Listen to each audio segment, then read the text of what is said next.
জয়গুরু। এখন ইষ্ট প্রসঙ্গ করার জন্য আহ্বান জানাবো শ্রদ্ধেয় সভাপতি ঋত্বিক অভয় শঙ্কর বিশ্বাস দাদাকে। দাদা জয়গুরু। দাদা জয়গুরু। শ্রদ্ধেয় অভয় শঙ্কর বিশ্বাস দাদা জয়গুরু। আমার আগে দাদা শোনা যাচ্ছে, 9টা পর্যন্ত বলুন। জয়গুরু। সকল ইষ্টপ্রাণ দাদা মায়েরা, তাদের সকলকেই যারা এই সান্ধ্যকালীন সৎসঙ্গে উপস্থিত হয়েছেন তাদের আমার রানন্দিত জয়গুরু রইল। সর্বোপরি পরম দয়াল শ্রী শ্রী ঠাকুর অনুকূল চন্দ্রের চরণে আমি প্রণাম জানাই, মাতা মনমোহিনী তার চরণে প্রণাম জানাই, জগজ্জননী শ্রী শ্রী বর্মা তার চরণে প্রণাম জানাই, ঠাকুর পরিবার এবং সকলেই আচার্যদেব ঠাকুর পরিবার সকলের চরণে আমার প্রণাম। আজকের এই সান্ধ্যকালীন যে সৎসঙ্গ অনলাইন আমি বহুদিন পরে আজকে আমি করছি। তা করোনার সময় আমি দু একবার করেছি, এছাড়াও আমার অভিজ্ঞতাটা খুব কম। যে কোনো কারণেই হোক আজকে হঠাৎ শর্মিষ্ঠা মা আমাকে 12টা থেকে 1টার সময়, আমি তখন আমার যে কেন্দ্র মন্দির আছে সেখানে আমি বসেছিলাম, মা আমাকে বললেন যে দাদা ইষ্ট প্রসঙ্গ করতে হবে। আমি হয়তো ভুল শুনেছিলাম, তখন বললাম যে আগামীকাল করলে ভালো হয়। সেক্ষেত্রে আমাদের এখানে একটা subdivision, Bongaon subdivision, আমি নর্থ 24 পরগনায় থাকি। তা সেই সময় আমি মনে করেছি উনি বলবেন, আমরা বিকেল 4টের সময় বললে ভালো হয়। উনি বললেন না, আপনাকে বলতে হবে। তা আমার তখন বলছিলাম যে আমাকে একটু সময় দিতে হবে, কারণ আমার এখানে নেটওয়ার্ক প্রবলেমটা খুব বেশি, যে কারণে আমি মানে একটু ইতস্তত করছিলাম। কিন্তু আমি এখন মানে হঠাৎ করে আমাকে মা টেলিফোন করেছেন, আমি একটু ব্যস্ত ছিলাম, আমি বলছি। যাই হোক, ওনাকে আমি জিজ্ঞেস করেছিলাম যে বিষয়বস্তুটা কি। তো উনি প্রথমে আমাকে বলেছিলেন যে বৃত্তি প্রবৃত্তির উপরে কিছু বলবেন। পরবর্তীকালে উনি আমাকে বললেন যে আপনার জীবনে দয়ালের দয়ার কথাটা একটু বলবেন। আমি ঠিক আছে। ব্যাপার হচ্ছে, আমরা দেশভাগের আগেই আমার পিতৃদেব কিংবা সকলেই আমাদের এ দেশে আসার কথা ছিল, তা আমরা আসতে পারিনি বিভিন্ন কারণে। আমরা পরে এসছি। এসে আমার বাবা বাংলাদেশের, অধুনা বাংলাদেশ, আগে পাকিস্তান ছিল, সেই সময় ওখানে শ্রী শ্রী ঠাকুরের সান্নিধ্যে এসেছিলেন এবং তিনি আমাদের পরিবার, যে পরিবারগুলো আমাদের তৎকালীন যুগে যে অন্ধকার যুগ ছিল, সেই যুগে তিনি প্রথম আমার বংশতে শ্রী শ্রী ঠাকুরের অনুসরণ করেন।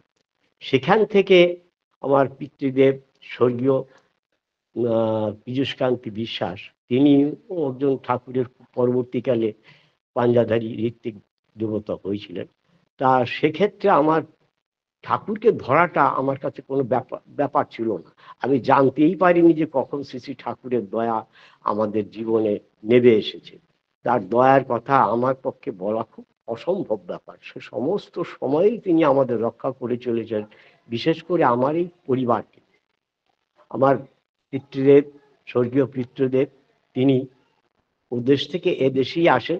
আমাদের পুরো পরিবার সব নর্থ বেঙ্গলে এখন মালদাতে আছে।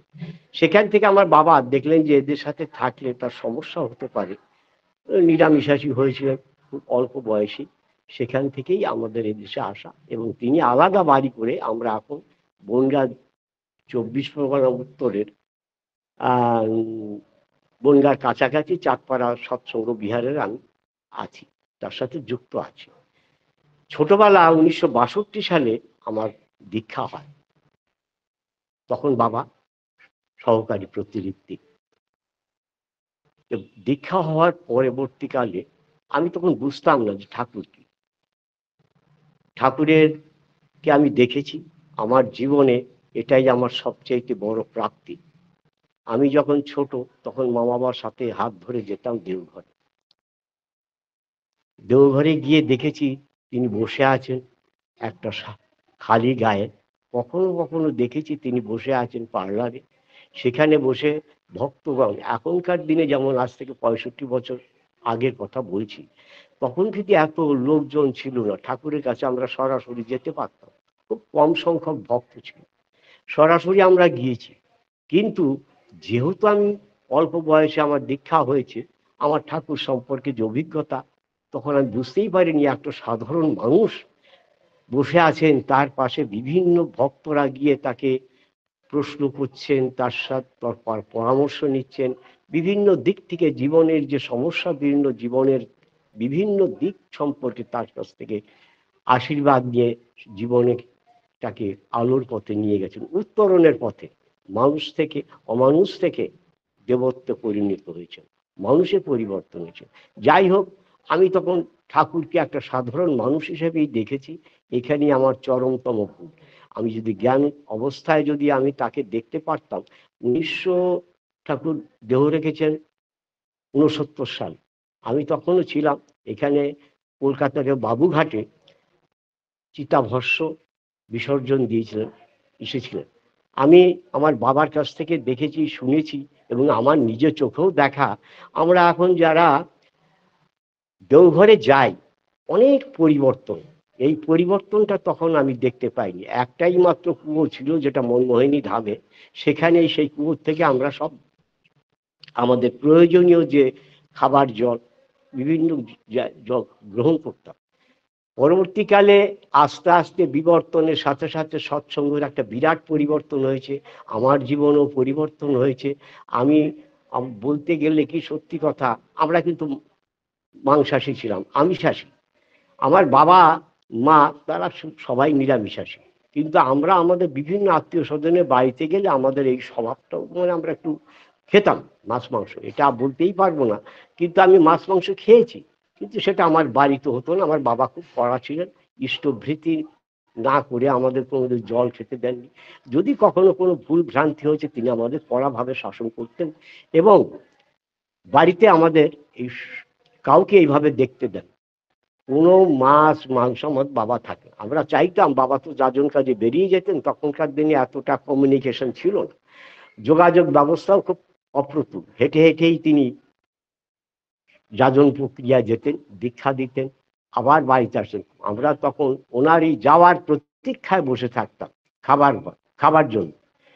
উনি কবে বাড়ি থেকে যাবেন, তবে আমরা এই মাছ মাংসটা খেতে পারব। পরবর্তীকালে আমার যখন আস্তে আস্তে বোধ হয়, আমি যখন পড়াশোনা করছি, পড়াশোনা করে চাকরি বাকরিতে গেছি, তখনও আমি তখন বিয়ে করিনি। আমার বিবাহ হয়েছে 1976 সালে। শ্রী বর্দা আমার বিয়ের আশীর্বাদ করেছেন। হ্যাঁ, তিনি আমার আশীর্বাদ করে তিনিই আমাকে এই বিয়েটা দেওয়ার ব্যবস্থা করেছেন। আমি ওইভাবেই তার বর্দার আশীর্বাদেই আমি বিয়ে করেছি, এবং সে পরিবারও, আমার শ্বশুর বাড়ি, তারাও কিন্তু সৎসঙ্গী। এখন এইভাবে আস্তে আস্তে যাচ্ছিলাম, আমার স্ত্রী আমাকে অনেকটা উৎসাহ জাগিয়েছে। যে কোনো মানুষের জীবনে, পুরুষের জীবনে নারীর ভূমিকাটা যথেষ্ট। সেক্ষেত্রে আমার স্ত্রী যদি আমাকে এই উৎসাহ না দিতেন, তাহলে হয়তো আজকে আমি এই অবস্থায় আজকে পৌঁছাতেন। আমার 75 বছর বয়সে ঠাকুর সম্পর্কে যে অভিজ্ঞতা, আমি সেটা আমার জীবনে পাথর হয়ে আছে। আমি এখন বুঝতে পারছি যে আমি আগে কি ভুল করেছি। ঠাকুরকে আমি যদি আগে ভালো করে বুঝতে পারতাম, তাহলে তো আমার জীবনটা, আমি এখন যে অবস্থা আছি তার চাইতে আরো ভালো থাকতে পারবো। পরম দয়ালের আশীর্বাদ আমাদের সকলের জীবনে বর্ষিত হচ্ছে। আমাদের তার আদর্শটাকে যদি আমরা মেনে চলতে পারি, সেটাই আস্তে আস্তে সেই চলনার মধ্য দিয়ে আমরা এগিয়ে যেতে পারবো, রূপান্তরিত হতে পারবো। আমাদের জীবন, সংসার, ছেলে মেয়ে, পাড়া প্রতিবেশী, সকলকে নিয়েই আমরা এগিয়ে যেতে পারবো। কিন্তু আমরা অনেক সময় ভুলবশত আমাদের বৃত্তি প্রবৃত্তির টানে আমরা এগুলি থেকে বিরত থাকি, নিজের খেয়াল মাফিক আমরা চলি, যার ফলে আমাদের বিভিন্ন রকম সমস্যা এসে হাজির হয়। সেখান থেকে বেরোবার কোনো রাস্তা নেই। শ্রী শ্রী ঠাকুরকে আমি আমার নিজের দেখেছি। সে দেখার পরে শ্রী শ্রী বর্দা আমার বিবাহ দিয়েছেন। পরিবারে যে পঞ্চম জেনারেশন যেটা চলছে, সেটা কিন্তু আমার এই ঠাকুরের কে গ্রহণ করে, আমার পিতৃদেব যদি গ্রহণ না করতেন, তাহলে হয়তো আমার জীবনে এই পঞ্চম পুরুষটাও দেখা হতো না। আজকে আমি এই বয়স, আমার 1977 সালে আমার প্রথম যাজকের পাঞ্জা হয়। আমার বাবা তখন জীবিত। পরবর্তীকালে অধৈর্যের পাঞ্জা হয়। তারপরে আমার ঠাকুরের আশীর্বাদে পূজ্যপাদ শ্রী অশোকদার হাত হাত দিয়ে তার আশীর্বাদ পেয়েছিলাম সহকারী প্রতিনিধিকে। আজকে তাদেরই অনুসরণ করে জীবন চলনার যে পথ, সেই পথে আমি এগিয়ে চলেছি। ভবিষ্যতে তিনি আমার পাথেয়, আমার পরিবার, আমরা সব উদ্বাস্তু। উদ্বাস্তু থেকে আজকে আমরা এখানে বাস্তু হয়েছি। পরম দয়ালের আশীর্বাদ যদি না থাকতো, আমার জীবনের বহু ঘটনা আছে যেগুলোকে বলার স্কোপ খুব কম। সেক্ষেত্রে আমি বহু আপদ বিপদকে সম্মুখীন করেছি। তার দয়ায়, সেই দয়াতে আমি আজকে বিপদমুক্ত। অসুস্থ অবস্থায় তার নাম করেছি হসপিটালে, নার্সিংহোমে। আমি রিসেন্টলি, ভেরি রিসেন্টলি, আপনার এপ্রিল মাসে আমি হঠাৎ আমার হার্ট ব্লক হয়ে যায়। আমি তখন দেওঘরে ফোন করি আচার্যদেবকে। তিনি বলেন যে আপনি কলকাতা গিয়ে বিশেষজ্ঞ ডাক্তার দেখিয়ে আপনি ট্রিটমেন্ট করুন। আমি এর ভিতরে কলকাতায় গিয়ে আমাকে চারনাক হসপিটালে নার্সিংহোমে আমার ছেলেরা ভর্তি করেন। সেখান থেকে অ্যাডমিশন নিয়ে তার দয়ালের দয়ায় আমি সেখান থেকে ফিরে এসেছি আজকে 3-4 মাস। আমি অসুস্থ এত ছিলাম যে আমার মৃত্যু হওয়ার কথা ছিল, কিন্তু আশীর্বাদ করেছিলেন আচার্যদেব। সেই রেত শরীরে সত্য তিনি, তার পরিবার, আচার্য পরিবার এখনো আছেন। আচার্য নিজে, ওই ঠাকুরের একটা বাণী আছে, বলছি একটু পরে, হঠাৎ করে ভুলে গেলাম। সেই বাণী রেত শরীরে কিন্তু জীবন্ত অবস্থায় আচার্য পরম্পরা চলছে। আমার জীবনের বহু ঘটনা, যে ঘটনাগুলো বলতে গেলে অনেক সময়ের দরকার হয়, কিন্তু ঠাকুরের দয়ার কথা ও আমার ঘটনা দিয়ে বিচার করে সাধারণ মানুষকে বিব্রত করার চাইতে আমি আপনাদের সকলকেই বলবো যে ঠাকুরকে আপনারা গ্রহণ করেছেন, তার আদর্শ, তিনি যা বলেছেন সেটা হয়তো আমাদের মধ্যে সাধারণ মানুষের পক্ষে পালন করা, ইভেন আমার পক্ষেও পালন করা অনেক কিছু সম্ভব হয়নি। তবুও চেষ্টা ত্রুটি না করে যদি অনুশীলনের মাধ্যমে নিজেকে তৈরি করা যায়, আমার মনে হয় তার দয়ার থেকে আমরা কেউ বঞ্চিত হব না। পরম দয়ালের কাছে প্রার্থনা জানাচ্ছি। আমি এখনো খুব অসুস্থ আছি, কথা বলার মতো পরিস্থিতিতে আমার নেই, তবু আমার এই শর্মিষ্ঠা মা আমাকে বলেছিলেন আমার ঠাকুরের দয়ার কথা। ঠাকুর তো দয়া করেই আছেন, সেই দয়াটাকে আমাদের নিতে গেলে যা যা করণীয় সেইগুলো আমাদের করতে হবে। না করলে আমরা কিছুতেই তার দয়া পেতে পারি না, কারণ করাই পাওয়ার জন্যই। এই ছাড়া আমাদের আর কোনো রাস্তা নেই। যজন যাজন ইষ্টভৃতি স্বস্তৈনী সদাচার, এতগুলো না করেও যদি কোনো মানুষ যজন যাজন আর ইষ্টভৃতিটা কাটায় কাটায় করেন, তাহলেও হয়তো তার জীবনের যে মঙ্গলের পথ, সে পথটাও অনেকটা দুর্গম থেকে সুগম হবে। আমার নিজস্ব যে ধারণা, আমরা খুব সহজ মানুষ, সাধারণ মানুষ, আমাদের কাছে অনেক সময় অনেক কিছুই আমাদের কাছে অবাস্তব মনে হয়, কিন্তু তার দয়ায় তাকে নিয়ে যদি আমরা চলি, 24 ঘন্টা তাকে নিয়ে চলার মধ্য দিয়ে যদি তার নাম স্মরণ করে যদি কাজে হাত দিই, তাহলে হয়তো আমাদের জীবনটা ধন্য হয়ে যাবে তার দয়ায়। কিন্তু আমরা কিছু না করেই আমরা অনেক সময় পেতে চাই। অনেক সময় দেখেছি অনেক দাদা, অনেক মায়েরা বলে আমরা তো দীক্ষা গ্রহণ করেছি, আমাদের তো জীবনে কিছু হচ্ছে না। কিন্তু এই হচ্ছে না শব্দটা কিন্তু ঠিক না। আসলেই আমরা কিছু করি না, আমরা যেটুকু করি তার যে দয়া, সেই দয়া আমরা যে পেয়েছি, সেই পাওয়ার মধ্য দিয়েই তার দয়াটা আমরা অনুভব করি। কিন্তু আমি যেটুকু করব আমি সেটুকুই পাবো, তার বেশি আমাদের পাওয়া সম্ভব না, কারণ কর্মই ধর্ম। আমি যদি কর্মের মধ্য দিয়ে যদি না চলি, শ্রী শ্রী ঠাকুর যে সমস্ত বাণী দিয়েছেন সেগুলো সবই আমাদের জন্য। এই বাণীগুলো যদি আমাদের জন্য নয়, আমার জন্য, নট ফর আদার্স, আমার জন্যই আমার এই বাণী, ঠাকুরের বাণী। একবার শ্রী শ্রী বরদাকে এবং অন্যান্য ভক্তদের সামনে বলা হয়েছিল যে এই যে বাণীগুলো আমি দিয়ে গেলাম, এ দিয়ে তোরা কি করবি ভাই।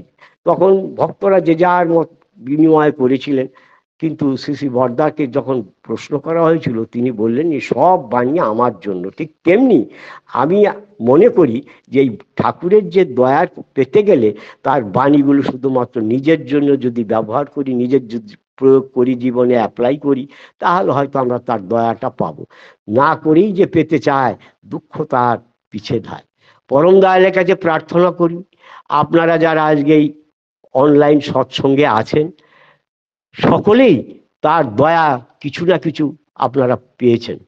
আরো ঠাকুরকে নিবিড়ভাবে আঁকড়ে ধরে তার দয়াকে লাভ করবেন। আচার্য পরম্পরার মধ্য দিয়ে যে বাণী তিনি দিয়ে গেছেন, আচার্য পরম্পরা তিনি এখনো জীবন্ত আচার্য, তিনি আমাদের আশীর্বাদ করে চলেছেন। পূজনীয় অবিন্দা তিনিও আমাদের গাইডলাইন দিচ্ছেন। সেইভাবে যদি আমরা এগিয়ে চলি জীবনে চলার পথটা সুলভ হবে, সুগম হবে। জীবনে কোনো দুঃখ কষ্ট জ্বালা যন্ত্রণা সবই থাকবে, তবুও সেই সব থেকে কিছুটা পেলেও আমরা রেহাই পাবো তার দয়ায়। জয়গুরু আপনাদের সকলকে, সকলের কাছে আমি পরম পিতার কাছে প্রার্থনা জানাই আপনাদের সকলেরই ইষ্টচ্ছল সুদীর্ঘ জীবন, শান্তি স্বস্তি, পরিবার পরিজন পারিপার্শ্বিক সকলকে নিয়ে ঠাকুরের আশীর্বাদ জীবনে চালনার মধ্য দিয়ে চালিয়ে নিয়ে গিয়ে আপনারা সকলেই মঙ্গলের অধিকারী হন। জয় গুরু। আমি খুব অসুস্থ, আমার কথা বিদায় নিচ্ছি। ভবিষ্যতে যদি আমি পারি কখনো আপনারা ডাকেন, সামান্য কিছু কথা, আমার আরো অনেক কিছু বলার ছিল কিন্তু আমি একটু অসুস্থ, কথা বলার মতন আমার সেই শক্তি এখন এসে পৌঁছায়নি, আসেনি। আগে ছিল, এখন আস্তে আস্তে সেটাকে রিকভারি করে কিছুটা এগিয়েছি। আপনারা সকলেই পরম পিতার সন্তান, আপনাদের সকলেরই মঙ্গল হোক, এটাই আমি প্রার্থনা জানাই পরম দয়ালের রাতুল চরণে। জয় গুরু মা সবাইকে। জয় গুরু। জয় গুরু। আমার শ্রদ্ধেয় অভয় শঙ্কর ঠাকুরকে দর্শন করেছেন, তার জীবন ধন্য হয়েছেন, তিনি নিজের জীবনকে ধন্য করেছেন। জয় গুরু। মানে আপনার কথা শুনে আমরাও সমৃদ্ধ হলাম যে আপনার মতন মানুষকে পেয়ে আমরা ধন্য দাদা। আপনি অসুস্থ, আমরা পরম পিতার কাছে সবাই আমরা প্রার্থনা করি আপনি তাড়াতাড়ি সুস্থ হয়ে যান, এই কাতর প্রার্থনা। আর নিশ্চয়ই আপনার কথা একদিন শুনবো এই আশায় থাকলাম। পরম পিতার রাতুল চরণে আপনার এবং আপনার পরিবার পারিপার্শ্বিকের সবার সুদীর্ঘ নিরোগী সচ্ছল জীবন প্রার্থনা করে। জয় গুরু দাদা।